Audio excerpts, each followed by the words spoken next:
Salam alaikum, Azul, bonsoir.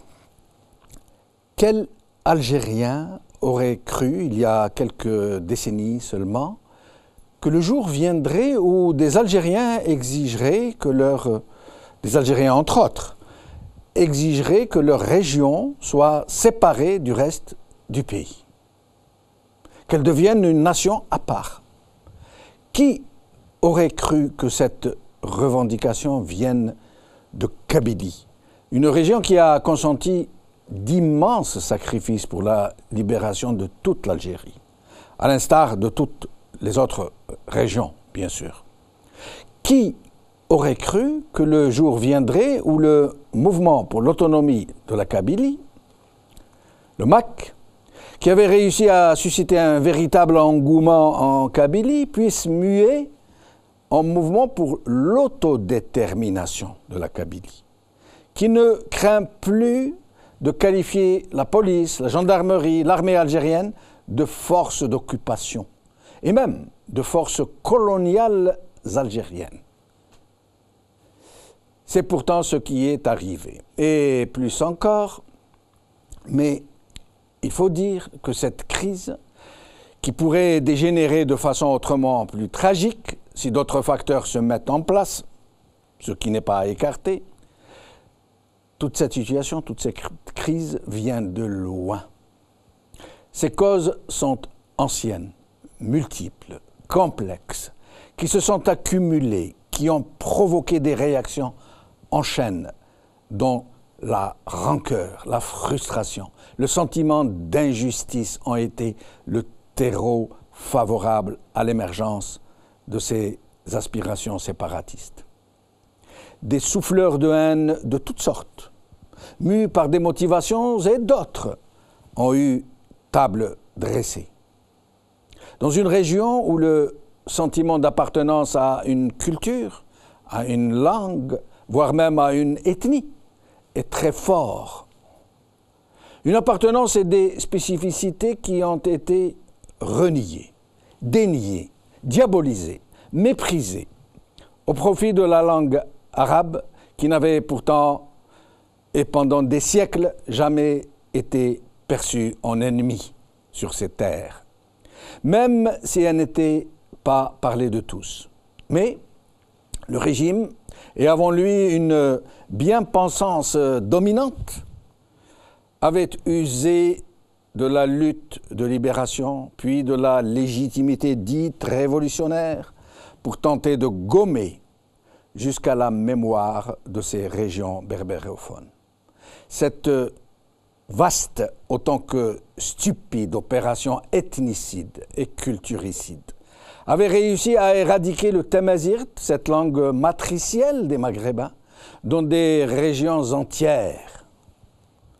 Les apprentis sorciers qui étaient à la manœuvre, eux-mêmes berbères bien souvent, et qui avaient idéologisé autant la langue arabe que l'islam, qu'ils amalgamaient en une siamoise combinaison, avaient fini par semer dans le cœur de nombreux Kabyles une animosité, j'allais dire de légitime défense, tellement enflammée qu'ils en arrivèrent à considérer la langue arabe comme la langue ennemie, le monstre gueule ouverte qui tentait d'engloutir leur héritage culturel et historique, phagocyter leur être culturel, dévorer leur mémoire collective. C'est dans ce climat délétère, dans cette ambiance d'oppression culturelle, que naquirent, ou plutôt que ressuscitèrent, des aspirations à la résistance culturelle et à la contestation politique aussi, il faut le dire, puisque le régime qui tentait de génocider le patrimoine culturel était dans le même temps une atroce dictature. C'est dans cette atmosphère que naquit le MAK, qui se développa, ou plutôt qui dégénéra, c'est selon, d'autonomistes en indépendantistes. Sauf que la haine est souvent très mauvaise conseillère, en même temps que très mauvaise vendeuse, parce qu'on ne peut pas prendre ce qui nous arrange dans une mémoire et faire fi du reste. En s'attaquant à l'algérianité de la Kabylie, à son islamité dont se revendique une très grande majorité des habitants de cette région, et à la langue arabe qui est, qu'on le veuille ou non, indemne du rôle infâme de phagocyteur que le régime veut lui faire jouer, le MAC a fini par créer comme un malaise, voire un sentiment de rejet. Malgré une communication très élaborée, il s'est avéré que ce mouvement n'est pas aussi populaire que ne le pensaient de nombreux observateurs. Le tout récent avènement du Rassemblement pour la Kabylie, le RPK, en est un révélateur significatif. Le RPK semble autant avoir été une réaction à une dérive séparatiste qu'une alternative à des velléités autonomistes qui ne parvenaient pas à s'exprimer de façon audible et décomplexée. Nous verrons tout à l'heure avec nos invités ce qu'est ce RPK et ce que sont ses objectifs. Mais il semble d'ores et déjà que des forces jusque-là latentes se sont ébranlées, que demain sera un autre jour et que plus rien ne sera comme avant. Aujourd'hui. Le matin d'Algérie. Hamo Boumdine. Le RPK ambitionne une vision d'avenir pour les générations futures, par la rédaction. El Watan. Il réclame un statut particulier pour la région. Le RPK, nouveau mouvement autonomiste pour la Kabylie, par Moukran Aïtouarabi. TSA. Tizi Ouzou. Naissance du Rassemblement pour l'autonomie de la Kabylie, par Imen Brahimi.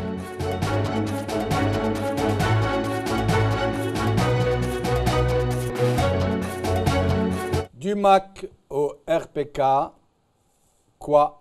Pourquoi? C'est le titre de notre émission d'aujourd'hui et pour en parler, j'ai le plaisir de recevoir notre ami Hassan Hirsch, docteur en sciences économiques et spécialiste de la PNL. Bonsoir. Bonsoir, merci d'être avec nous. Fatiha Rahmouni, maître Fatiha Rahmouni, avocate et militante pour les libertés que nous accueillons avec plaisir. Merci d'être avec nous. Et depuis l'Algérie, Sofiane Iken, avocat et militant des droits de l'homme, qui sera avec nous en Skype. Merci, maître Iken, d'être avec nous. Bonsoir, merci. C'est moi. Merci beaucoup.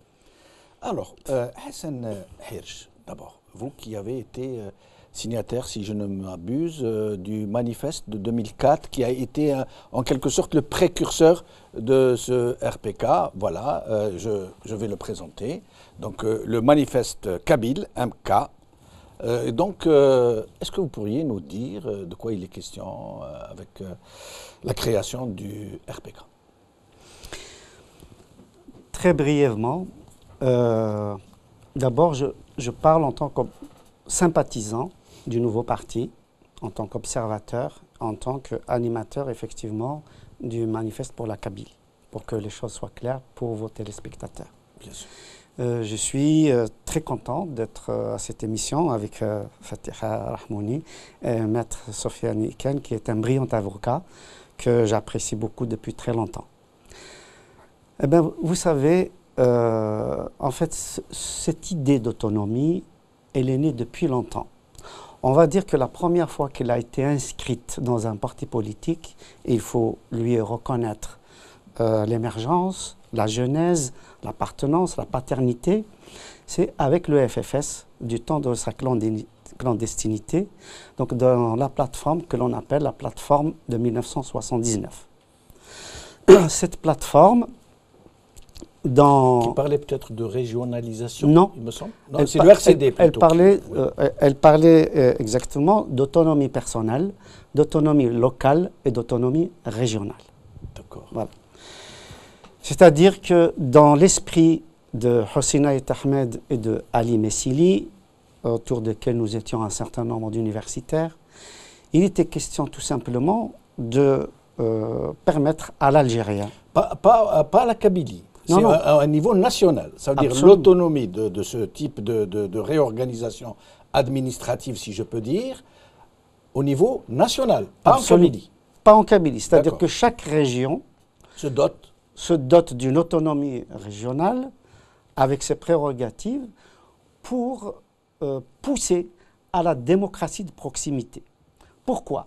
Parce que dans un pays aussi grand que l'Algérie, qui aujourd'hui est le premier, c'est le plus grand pays d'Afrique, oui. Après justement la séparation du Soudan, oui. L'indépendance du Sud-Soudan. Je crois que c'est justement le sujet. Oui. Eh bien, à cette époque-là, en 1979, on se dit comment, de quelle manière institutionnelle récupérer le droit de l'Algérien à disposer de son indépendance, à disposer de sa citoyenneté et participer de façon active à la gestion et de sa cité et de sa région et du pays tout entier. Parce que, vous savez, M. Benchenouf, mieux que quiconque, comment le pouvoir d'Alger a pris des institutions coloniales et il en a fait un copier-coller. Il les a reproduites. Absolument. C'est-à-dire... une petite précision. Oui. Il a reproduit jusqu'au guichet des mairies que le colonialiste avait aménagé spécialement à hauteur de 140 cm pour inciter l'administré à se baisser pour parler, à se pencher, à se prosterner. C'est symbolique. Ouais. Et le régime d'Alger, comme vous l'appelez, a reproduit cela. Et un jour, on me l'a rapporté, qu'on a demandé à Boumedienne de mettre fin à cette pratique, de mettre les guichets à hauteur d'homme pour permettre aux gens de lever la tête. Il a dit non, il faut laisser comme ça. Voilà. Je vous vends ce qu'on m'a vendu, c'est peut-être pas vrai. Tout est dit dans cette métaphore à la fois historique et politique. Tout est dit là-dedans.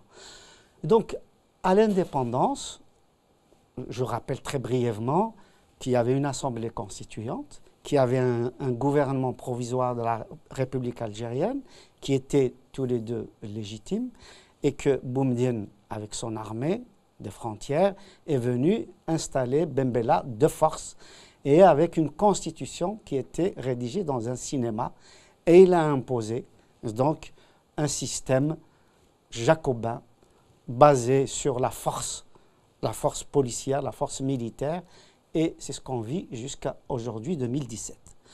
Face à cette machine guerrière contre la société, qui est héritée tout droit du système colonial, eh bien, il fallait proposer une alternative. Mais pourquoi le FFS a-t-il abandonné ce projet? Pourquoi il n'en parle plus?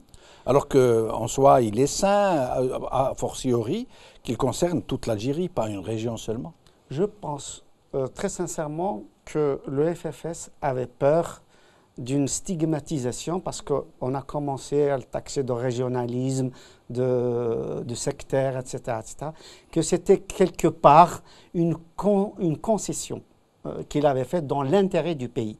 Mais qu'on a vu qu'il a repris cette idée sous une autre appellation, à savoir la régionalisation positive. Là c'est le RCD, il me semble. Non, d'accord. Non, le RCD, c'est la régionalisation tout court. Modulable.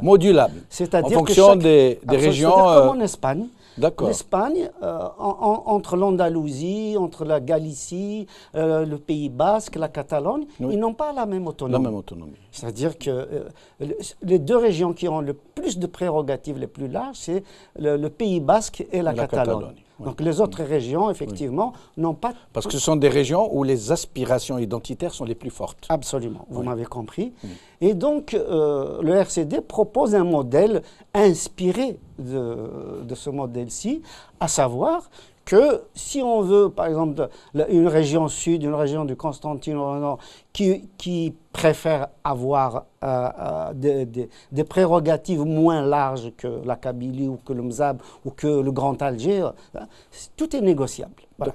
D'accord. C'est pour ça que le RCD... Et alors on en arrive au MAC, comment alors, donc l'émergence du MAC, je le dis honnêtement, sans aucune espèce d'animosité. J'ai énormément d'amis dans le MAC, etc. Mais c'est un fait historique et je pense que aussi bien les Algériens de Kabylie que d'ailleurs doivent savoir.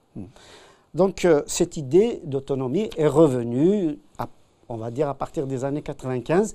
Moi, personnellement, j'ai écrit un article dans ce sens-là en 1995 dans le journal La Nation.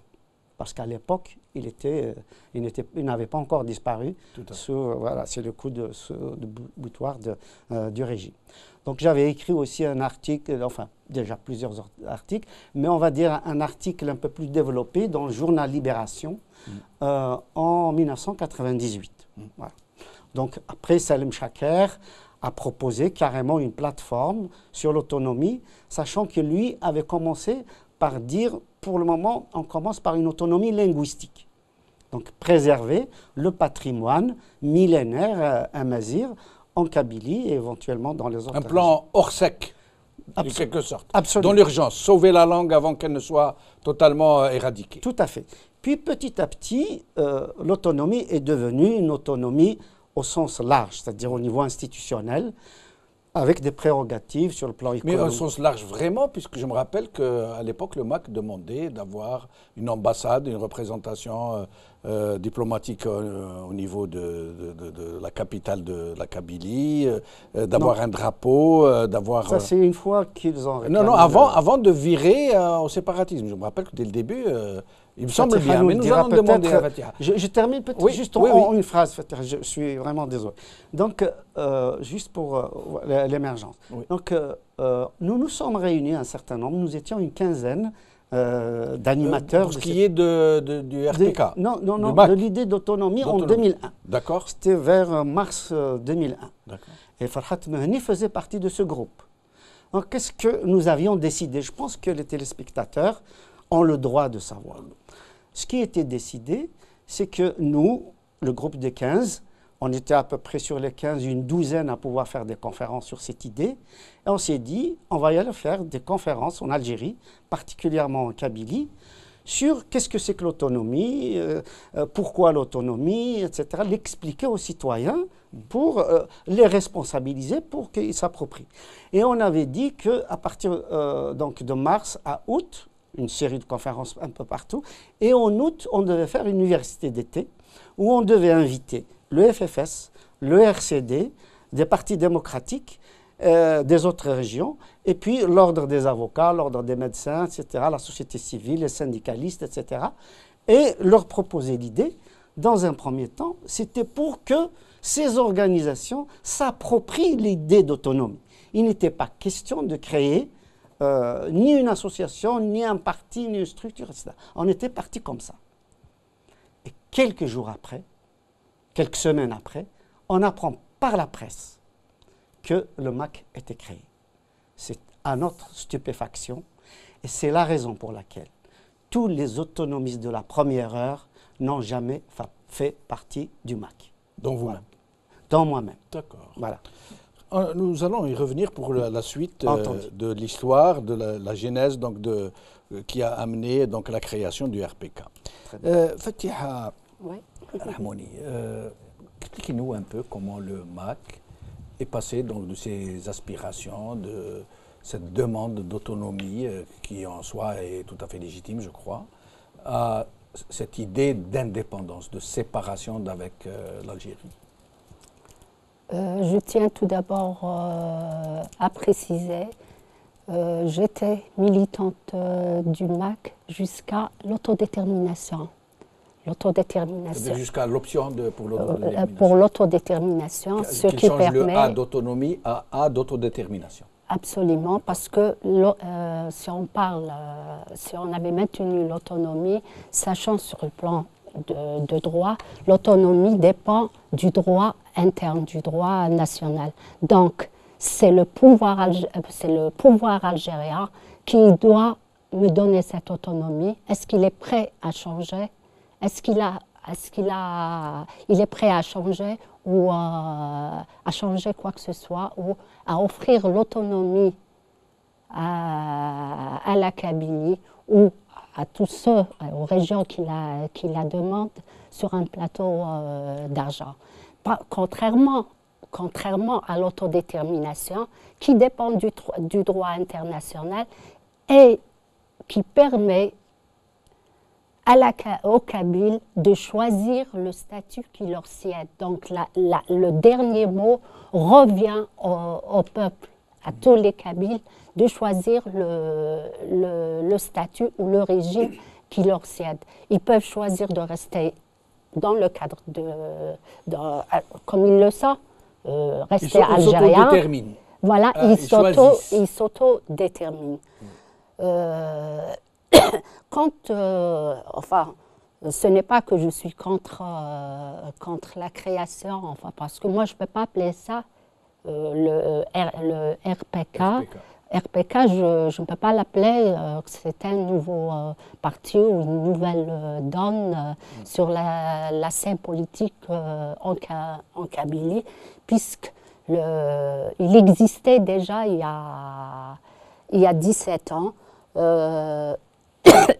C'était, je me rappelle, une branche du MKL. Ensuite, c'était... Non, ça a donné le MAC, ça n'a pas donné le RPK. Le MKL...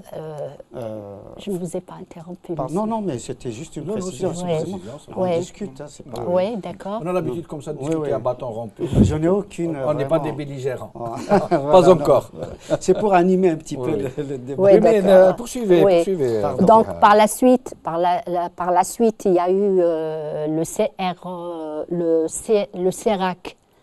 Ah oui, ça c'est autre chose, effectivement. Voilà, il y a eu... il faut rappeler... Donc il y a une histoire derrière. Il y a une histoire, absolument. Il y a eu le CERAC, par la suite le manifeste... Nous allons demander tout à l'heure à Sofiane Eken qui est avec nous de nous donner... Mais vous, pour ce qui est d'abord, pourquoi vous avez quitté le MAC? Qu'est-ce qui vous a incité à quitter le MAC? Vous qui étiez donc... entrer dans ce mouvement pour des convictions, pour une vision, pour... Absolument. Pourquoi j'ai quitté le MAC? Parce que tout simplement, le MAC n'existe plus. Le MAC tel que vous l'aviez rêvé? Et absolument, n'existe plus.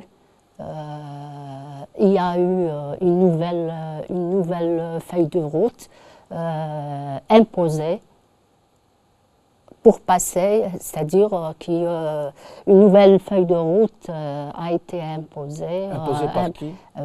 Imposée par le président le président de la navette pour directement, c'est-à-dire après,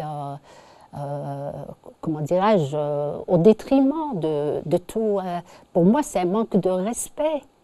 Il leur a enlevé cette souveraineté à tous les congressistes du troisième congrès qui a été empêché, tous ces militants, ces congressistes qui ont pris les risques. Il y a eu des arrestations qui ont pris des risques pour arriver à ce congrès. Il y a eu des résolutions du congrès. Moi, je suis une démocrate. Vous voulez dire qu'il y a eu des choses qui ont été imposées? Il y a eu des négociations sans discussion? Absolument, puisque là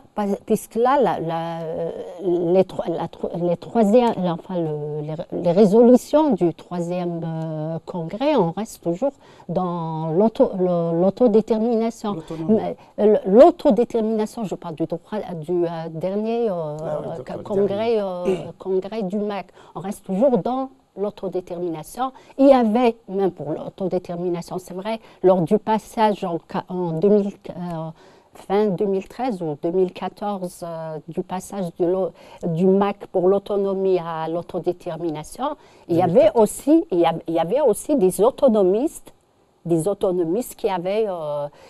qui n'étaient pas d'accord, mais par la suite, quand on a commencé à expliquer c'est quoi l'autodétermination, effectivement, il y avait dans le MAC pour l'autodétermination, il y avait des autonomistes et des...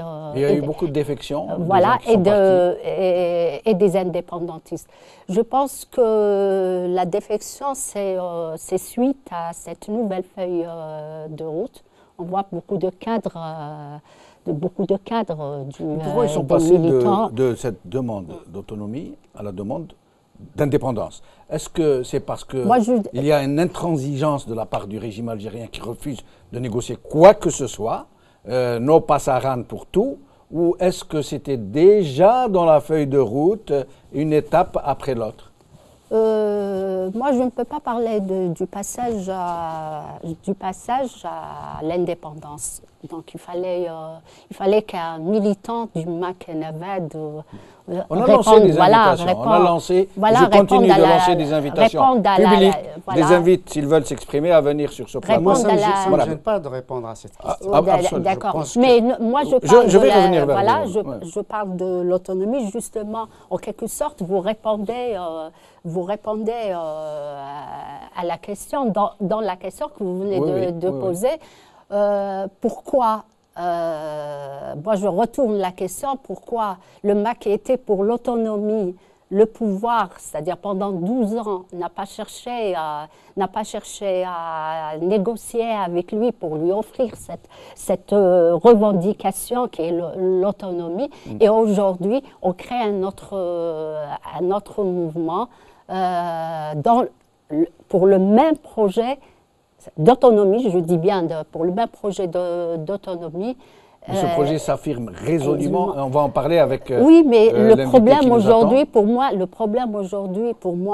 c'est-à-dire on doit revenir à la crise berbère de 49, on doit revenir au FFS, on doit revenir à la création du RCD par rapport au FFS, on doit revenir au MCB,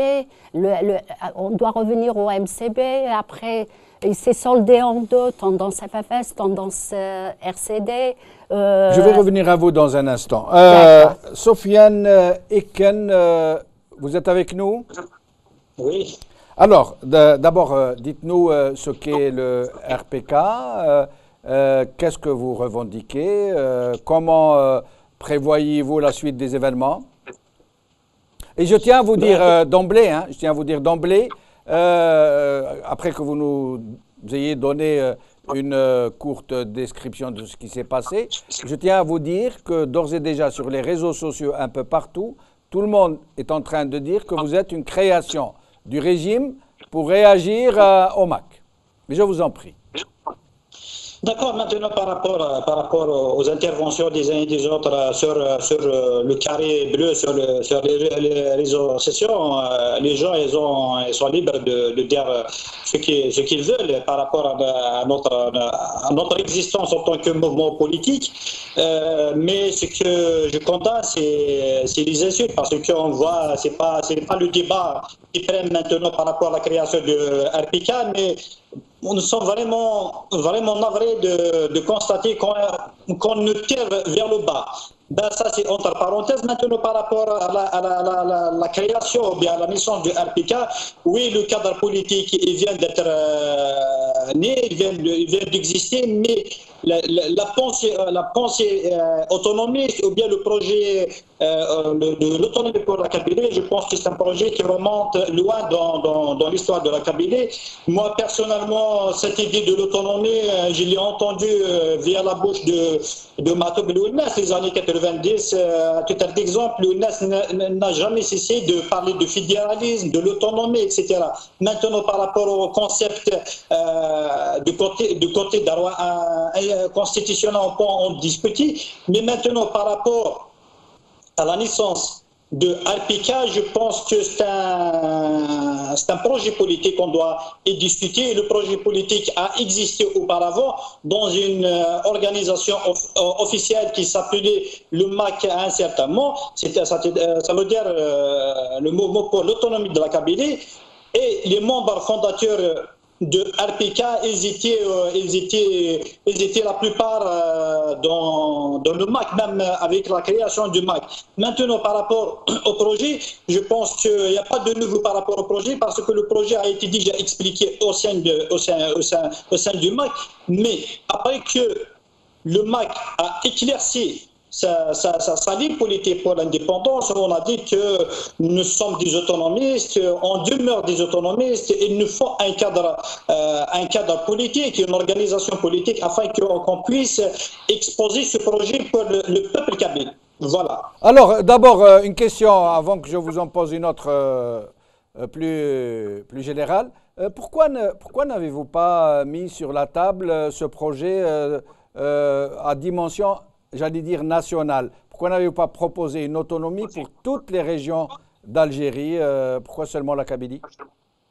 Justement, maintenant par rapport au projet, nous on le dit, comme ça clairement que ce projet est proposé pour la Kabylie, pour les Kabyles. On peut pas décider à la place des autres Algériens. Maintenant, les autres Algériens, les Oraniens, les Chaouis, les Mozabites, les autres régions d'Algérie, s'ils estiment que ce projet peut apporter un plus par rapport à la mécanique politique et institutionnelle de l'Algérie, ils n'ont que de rétrécir les manches afin qu'ils luttent par rapport à ce projet. Maintenant, on s'est mis d'accord, on a convenu que ce projet est destiné et proposé pour les Kabyles. Alors, qu'est-ce que vous revendiquez au juste? Quelle est donc votre plateforme? Qu'est-ce que vous comptez obtenir? Est-ce seulement une autonomie administrative et culturelle, linguistique? Jusqu'à quel niveau, jusqu'à quelle limite? Vous savez, la Kabylie a passé de la revendication linguistique, identitaire. Elle est passée maintenant vers une autre revendication, c'est la revendication institutionnelle. Il y en a d'autres qui sont passés vers une autre étape qui est la revendication souverainiste, la revendication pour l'indépendance. Là, c'est un autre débat, c'est un autre c'est un autre débat. Maintenant, moi, je ne peux pas m'étaler par rapport à la question de l'indépendance. Il fallait inviter les personnes qui militent dans cette ligne. Maintenant, par rapport à nous, on a estimé que l'État jacobin, héritier justement de la France coloniale, ne peut pas continuer à exister comme il a existé auparavant. L'Algérie, c'est un pays vaste. M. Hirachi vient de dire que jadis, c'était le Soudan qui était le pays le plus vaste concernant la superficie, c'était le Soudan. Maintenant, le Soudan avec la répartition avec le Soudan du Sud et le Soudan du Nord. Maintenant, c'est l'Algérie. L'Algérie ne peut pas continuer à fonctionner comme il a fonctionné dans les années 60 et les années 70. Votre coordinateur, Hamou Boumediene, dans une interview qu'il a donnée au journal Le Matin des Aides, a dit ceci: la reconnaissance des droits collectifs, ce qui implique la reconnaissance des communautés et des peuples d'Algérie, est une question fondamentale qu'on ne peut éviter. Des peuples d'Algérie. Est-ce que vous considérez que c'est une des revendications que demain il y ait un peuple kabyle, un peuple chaoui, un peuple oranais, un peuple mzabi, un peuple tergui? Moi, non, dans le RPK, les choses sont claires. Le projet est destiné pour les Kabyles. Le projet est proposé pour les Kabyles. Maintenant, on ne peut pas parler en nom des Chaouis. D'accord. Est-ce que vous préconisez la reconnaissance d'un peuple kabyle? Bien sûr, on est un peuple. On appartient à un peuple qui s'appelle le peuple kabyle. D'accord, mais sinon, d'autres revendications, par exemple en termes de représentation à l'international, est-ce que vous exigez d'avoir votre propre diplomatie? Maintenant, les questions qui peuvent s'étaler sur d'autres revendications, nous, on reste dans la revendication autonomiste. Actuellement, qu'est-ce qu'on revendique? Il y a les grands axes maintenant, c'est l'autonomie par rapport à l'éducation. C'est une question importante. Nous, aujourd'hui, par rapport à l'éducation, par rapport même au programme scolaire, les Kabyles, la plupart des Kabyles ne sont pas d'accord par rapport au programme scolaire imposé par l'État central, même par rapport à la langue d'enseignement. Les Kabyles, on donne aujourd'hui le choix aux Kabyles. Est-ce qu'ils vont envoyer leurs enfants pour qu'ils fassent leurs études avec une langue X ou Y? Je pense que les Kabyles ne vont pas, je suis sûr et certain, les Kabyles ne vont pas choisir l'arabe comme science d'enseignement. C'est pas parce que ils n'aiment pas la langue arabe, mais tout simplement l'arabe est dépassé aujourd'hui. Les Kabyles vont opter pour la langue des sciences. Dans le domaine judiciaire, il y a par exemple des lois qui n'arrangent pas les Kabyles. Donc on est aujourd'hui soumis à des lois qui ne vont pas dans le sens des traditions, des coutumes des Kabyles. Alors, concernant un autre point, sur le même journal, dans la même interview, Monsieur Boumediene dit ceci, je le cite, « Concernant le MAC, il vient de clarifier son projet en optant exclusivement pour l'indépendance de la Kabylie. Son projet n'est pas le nôtre. Lui est dans l'option de la création d'un État-nation kabyle, alors que nous sommes dans le projet d'une Kabylie autonome dans une Algérie plurielle et démocratique. » Donc, c'est clair, il n'y a pas de séparation envisagée, pas de séparatisme. La Kabylie reste dans l'Algérie, sauf avec sa propre organisation, dont les détails seront connus aux assises, parce qu'il va y avoir des assises. Restez avec nous, monsieur Maître Sofiane Eken, je reviens vers vous. Hassan, je voulais tout à l'heure répondre sur le MAC, sur comment il a glissé de sa revendication à l'autonomie vers l'indépendance. Absolument. C'est-à-dire qu'au départ, il n'y avait pas de raison qui était affichée. C'est parce qu'il y avait une pression des militants que finalement le président du MAC a dû consentir une explication en disant que c'était lié au texte de l'ONU et que pour avoir des prérogatives au niveau régional, il fallait passer par l'indépendance, parce que pour l'indépendance, il y a des textes au niveau de l'ONU qu'on peut défendre cette idée. Moi, je pense que c'est... Pardon ? L'autodétermination. Oui, l'autodétermination, mais il a bien précisé l'indépendance. On ne va pas jouer avec les mots. Il a précisé que c'était l'indépendance. Au départ, effectivement, c'était un concept vague, autodétermination. Donc, on pouvait effectivement voter pour un statu quo, pour une autonomie, pour l'indépendance, etc. Ce n'est plus le cas. Voilà. Le président du MAC a été absolument explicite. Donc ça, c'est la raison officielle. Moi, mon hypothèse, et je l'ai dit déjà dans plusieurs de mes interventions, je n'ai jamais été démenti sur ce point-là, c'est qu'il y a eu un rapprochement entre le MAC et le Maroc. Et à partir de ce moment-là, je pense que l'aide marocaine avait comme contrepartie de passer justement de l'autonomie à l'autodétermination, de façon à ce que le petit caillou que l'Algérie a mis dans la chaussure du roi avec le Polisario, donc au niveau de l'autodétermination, qu'il y ait donc ce qu'on appelle donc, la réponse du berger à la bergère, le même petit caillou dans la chaussure des Algériens à propos de la détermination de la Kabylie. Parce que sinon, qui nous explique sur quoi se base une alliance d'un petit parti avec un État comme le Maroc. Les militants du MAC doivent avoir des explications. C'est extrêmement important. D'abord pour qu'ils aient des arguments, pour qu'ils aient un choix de façon démocratique, etc. Ensuite, il y a eu d'autres alliances. Je veux dire... Quand on s'allie avec, je termine là-dessus, les militants du MAC ont le droit de savoir. Il nous dit on veut l'indépendance pour échapper à l'emprise d'Alger qui réprime les Kabyles. Or, s'allier avec le Maroc, qui a exactement la même politique vis-à-vis des Berbères, qui opprime les Rifins, qui opprime les Schleurs, etc. Donc, comment peut-on dire une chose et son contraire? C'est-à-dire accepter que le régime marocain ait la même politique que celle d'Alger vis-à-vis des Berbères, mais ne pas l'accepter du côté d'Alger. Il y a quelque chose qui louche de ce point de vue-là. Et donc les militants ont besoin d'une explication. La seconde explication, c'est ce rapprochement avec Israël. Comment comprendre...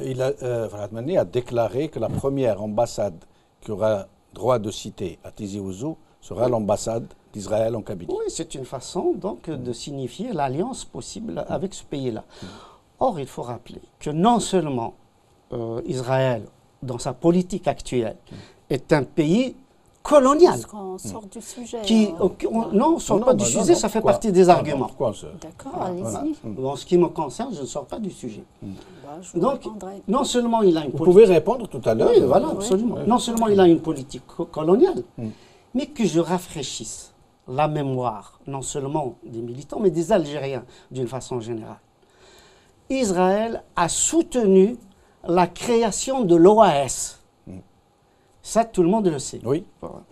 Et l'OAS, non seulement a eu une politique de terre brûlée en Algérie, mais aussi a assassiné Mouloud Feraoun, figure emblématique de la culture amazigh, kabyle en particulier. Absolument. Comment peut-on expliquer en militant ces alliances contre nature et comment expliquer aux militants l'émergence du MAC avec une entrevue entre le président du MAC et le général Toufik, qui lui aussi a cassé du kabyle.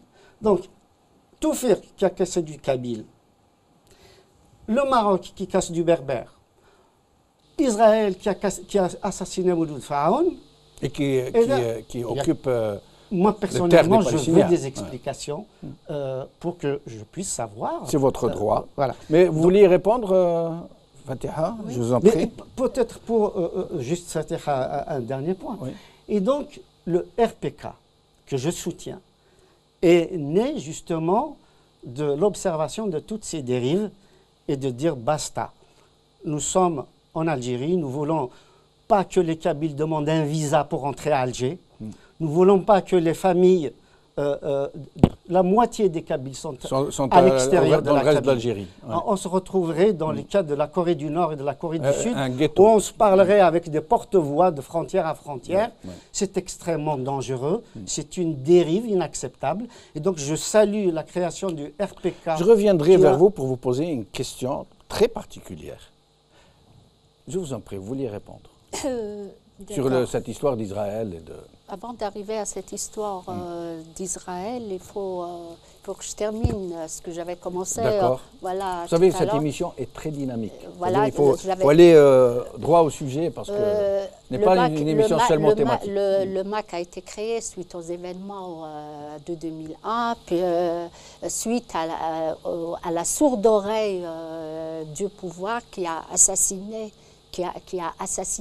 ses enfants, si on considérait ça comme étant ses enfants, c'est là où nous avons pensé à opter, à se séparer, ce que vous appelez la séparation, c'est-à-dire avoir notre autonomie, à protéger notre langue. Parce que la langue, elle ne fait pas partie de la culture d'un peuple, mais la langue fait partie de l'identité. Qu'on reconnaisse mon identité en tant que Kabyle. Le MAC était, quand il a été créé en 2001, il était pour l'autonomie. Il n'y avait pas cette option ni d'autodétermination, ni d'indépendance. Il était pour l'autonomie. Nous avons rappelé qu'il y a eu déjà des mouvements. Pourquoi il y avait le mouvement autonomiste. Pourquoi ils n'ont pas... je crois que c'était le MKL ou le... MKL, c'était juste quelques jours avant le MAC. Alors c'était le ils ont rejoint le CERAC. Ils ont refusé, pardon, oui, excusez-moi, ils ont refusé. C'était vraiment la Kabylie. Chercher un statut pour la Kabylie, sauver la Kabylie. Pourquoi ils ont refusé d'adhérer au premier congrès du MAC? Je peux le dire, j'en ai fait partie. Le mouvement pour l'autonomie. Très rapidement, parce que nous avons 7 minutes. Absolument, oui. Très rapidement, parce que tout simplement, aujourd'hui, le problème du Kabyle, c'est l'ego démesuré. Je l'avais rappelé, ils veulent tous être c'est un problème de leadership.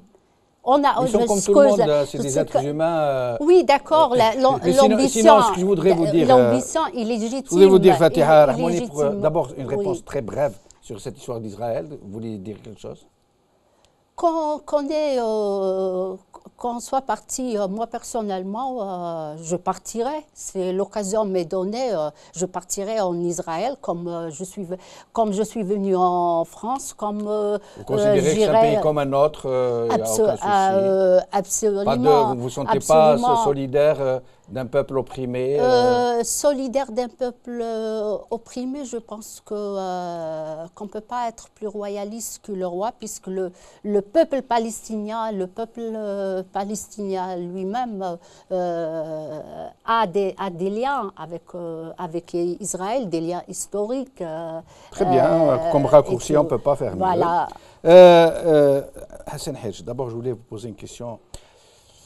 Le RPK s'affirme résolument proche des mouvements démocratiques, comme il dit. Hein, il le dit de façon très forte. C'est une manière de démocratiser l'Algérie. Et donc laïque. Absolument. Ce n'est pas un mal.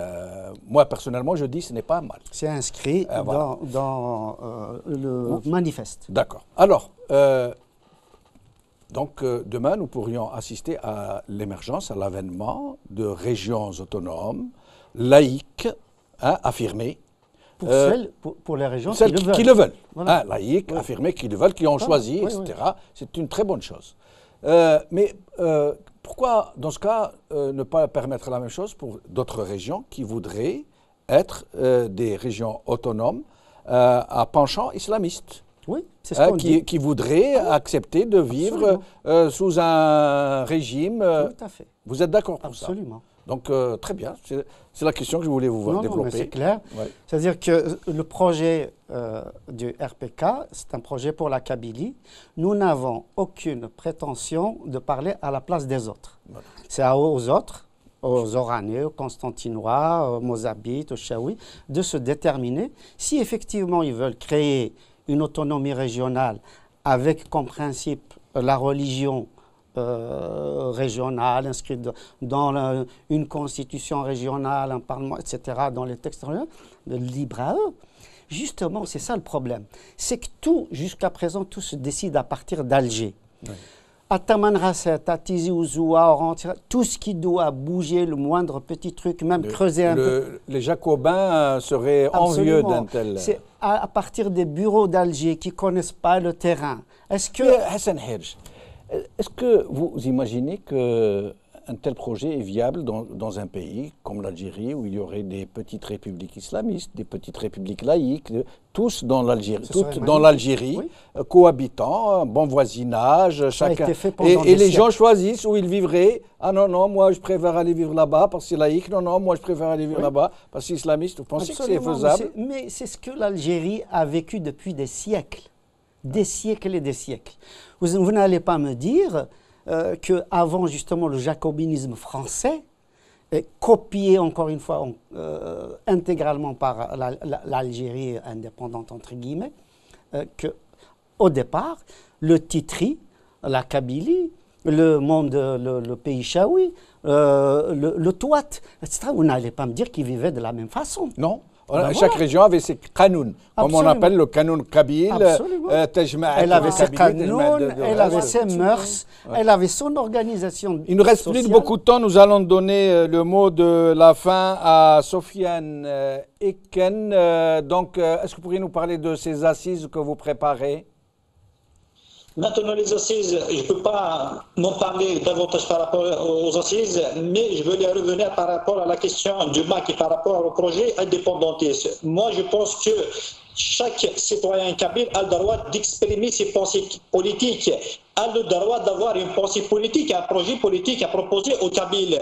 Et c'est inscrit dans les pactes, dans le pacte civil et politique. Ça veut dire que le MAC aujourd'hui, il demande l'indépendance de la Kabylie, et il a le droit d'avancer et de proposer ce genre de proposition, ce genre de projet. C'est aux Kabyles de décider est-ce qu'ils vont donner le quitus pour ceux qui appellent à l'indépendance, ou bien pour ceux qui appellent pour l'autonomie, ou bien ceux qui appellent au statut. Est-ce que vous seriez d'accord, Soufiane Eken, pour un débat public ici sur le plateau d'Al Magharibiya entre vous et les représentants du MAC? Moi, personnellement, le débat avec nos frères de MAC, il est bienvenu. On peut discuter justement, il faut clarifier des choses, il faut que le citoyen kabyle soit éclairé par rapport à beaucoup de questions. Merci, Soufiane Iken. Un dernier mot. Le dernier mot, c'est que nous ne jetons pas le MAC aux gémonies. Ce que nous exigeons du MAC, c'est de clarifier ses positions et surtout d'arrêter les insultes. Parce que aujourd'hui, le programme du MAC, c'est insulter, y dire, Takfarinas, Aït Megellat, Hassan Hiresh, Saïd Sadi. Ce n'est pas un programme politique. Je pense qu'il faut revenir à la raison, proposer l'indépendance, s'ils le veulent, continuer dans ce sens-là, mais avec sérénité, respect. Merci. Dernier mot. Je pense que la constitution algérienne consacre l'autodétermination, donc nous n'avions pas besoin du Maroc pour parler, pour changer d'option, de passer de l'autonomie à l'autodétermination. Maintenant, pour une autonomie et pour la laïcité, je pense qu'il y a eu beaucoup de sacrifices et l'article 2 reste de la constitution algérienne reste toujours l'islam, religion de l'État, et l'arabe est la langue officielle de l'État algérien. Et si on voit le préambule de la constitution, c'est l'arabité et l'islamité. Mais la Tamazight a été reconnue aussi comme langue officielle. Poudre aux yeux. Est-ce qu'elle est non, on parle pas de. Nous parlons du côté constitutionnel. C'est du noir sur blanc. Oui. Parce que officiellement, est-ce que les administrations. Non, je suis d'accord avec vous. C'est une reconnaissance qui minorise. Je suis d'accord. Voilà, qui maintient dans le même état. Même en tant que langue nationale, elle est soumise à l'autorisation paternelle.